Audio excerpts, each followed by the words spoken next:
So I have this vision of being the first baby-friendly city. What do you think?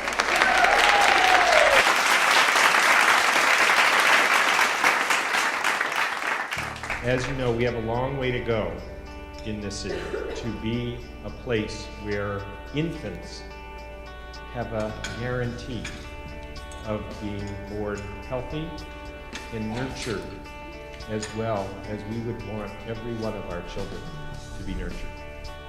In order to do that, each of us has to be an advocate, and we have to make advocacy infectious. Right now in Philadelphia and in many neighborhoods, breastfeeding is not the norm. It's not the expectation.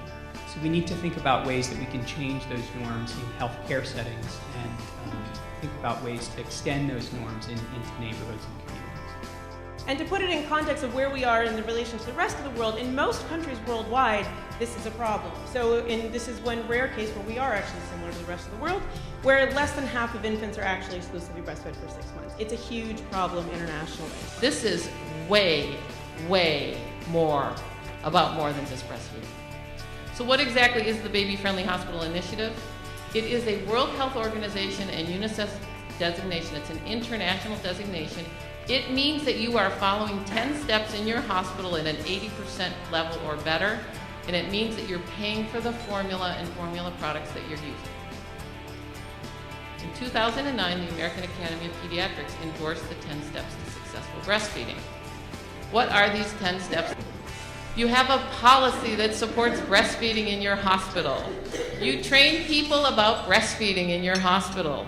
If a woman comes in, you talk to her about her choices. It does not mean that you can't have formula in your hospital.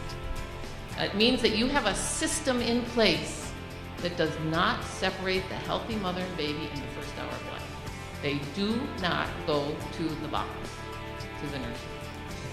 If they are sick and they have to go to the NICU, then you get lactation going, which usually means you get the mom pumping. It means that you recommend exclusivity in your hospital, that there are no test bottles of sugar water in the box, that there's no test bottles of glucose in the box, that moms and babies, here's a unique concept, would stay together if they're well. They actually would never be separated, ever. Breastfeeding on demand, not by the clock, no pacifiers for healthy term babies, and then when they leave, there's someone to help them.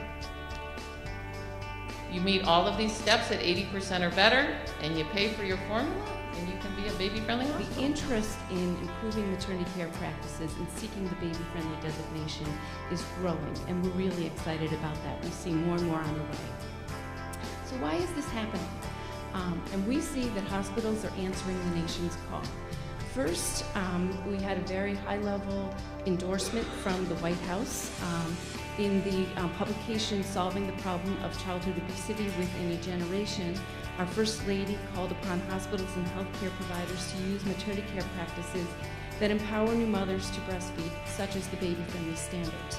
So the First Lady came out with a call to hospitals to improve their practices.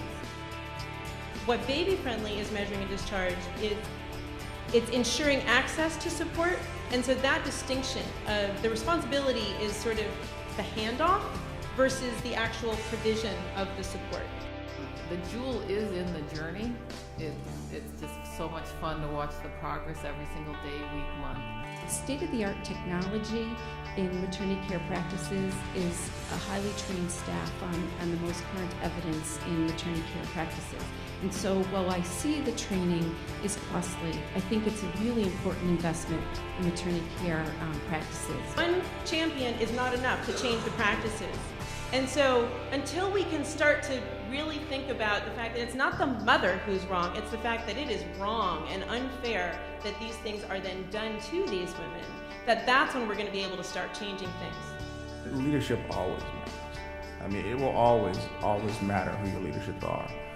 But what matters even more than leadership is the culture you have at the institution. And while you have your manager, and as we know, Pennsylvania Hospital, that may be brief, that it's important to work on not just changing the policies and procedures, but the culture around it.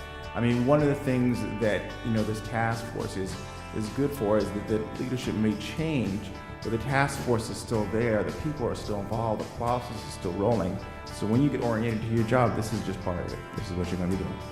Every mother and every baby is special, regardless of how those babies are being fed. And the Baby Friendly Hospital Initiative believes that from the bottom of our hearts.